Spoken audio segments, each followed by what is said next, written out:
Hello my friends, Hank here, and with the holiday season in full swing, I figured it would be a great opportunity for a little seasonal paint lesson today. We're going to take a crack at this lovely jolly figure from the folks at D-Day Miniature Studio, depicting the man himself, Old Saint Nick. This resin offering is inspired by a classic photo from 1940 of a British soldier, Santa coat, Brody helmet, and all, delivering presents in the dark days of the Blitz, one of those really memorable images of resilience during those early years of the Second World War. To start our work today, let's prime up Santa here with a coat of black primer to give us an even base coat to work up from.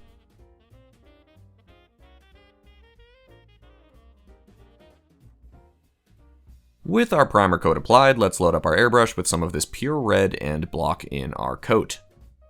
A quick tip here, go nice and slow with this red. I find that vibrant colors like this have a tendency to pool a bit if applied too heavily, so take some extra care with your application and work up to an even coating across the figure.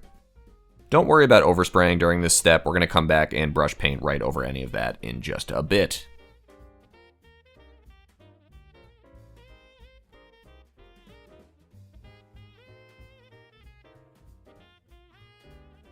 Once we've got our Santa coat filled in, let's hop up to our figure's face.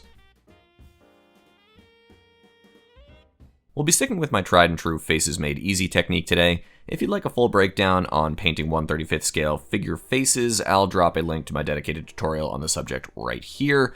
Worth a peek if you're getting into figure work.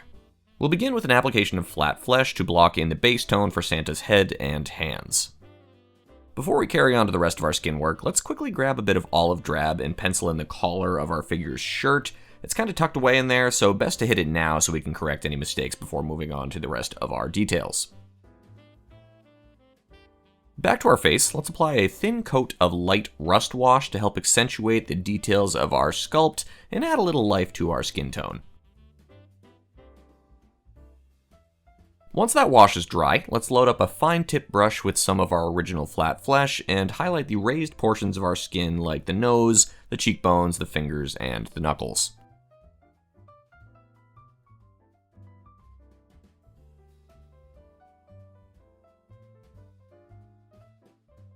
Our Santa here is of course traded in the traditional red hat for a Mark II Brody, so let's go ahead and brush that in with some olive drab.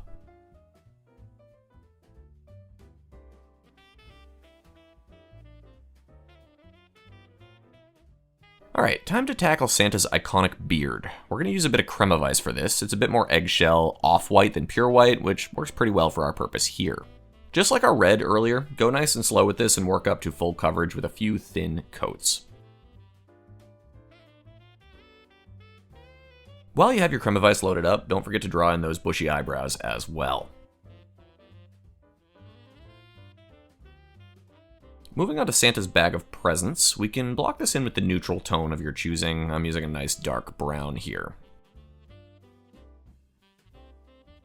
With our presents sorted away, let's begin painting in the white fluffy trim all around Santa's jacket. We'll do this with some of our same creme of ice that we used for the beard earlier.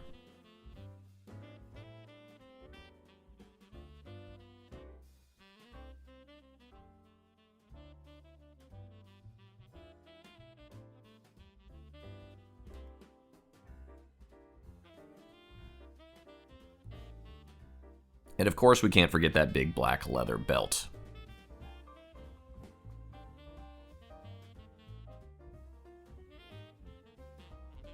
And while we have our black loaded up, let's be sure to paint in our boots as well.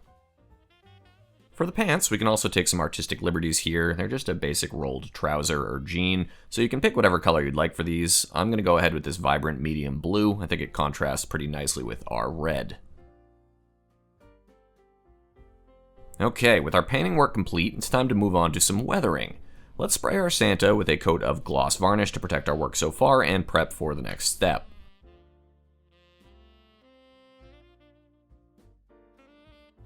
We're going to do a basic sludge wash here using some enamel dark wash to help create a bit of artificial shadow and accentuate the details of our sculpt.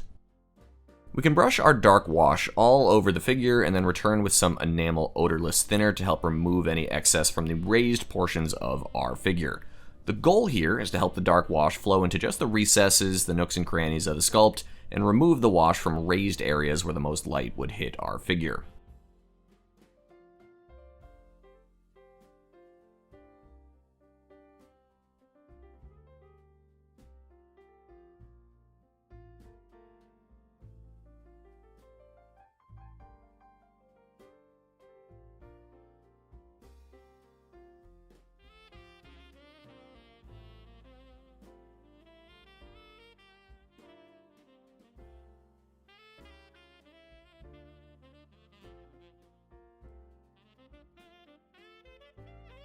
Once our wash work is complete, let's let that dry completely, and then we can seal in all of our work with a coat of matte varnish. This is going to protect our work once again, and help eliminate some of the shininess from our previous gloss coat.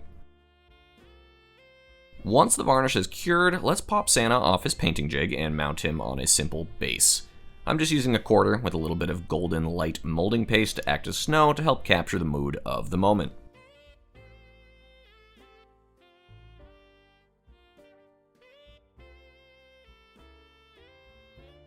And with that, we've got ourselves a poignant, heartwarming wartime Santa to add to our collection just in time for Christmas. Thank you guys for tuning in today. I hope you have a wonderful holiday season with you and yours. And until next time, be well, happy building. Cheers.